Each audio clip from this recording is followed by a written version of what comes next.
Baka kami mo makabot hanggang sa amin. Ano ba? Mag-offer na tayo. Sa mabanil dito. Sa kanal.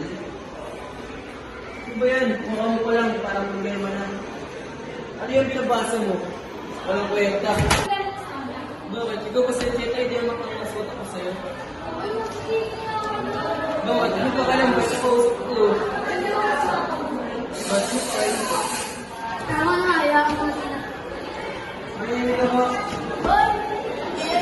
Bakit? Ikaw lang.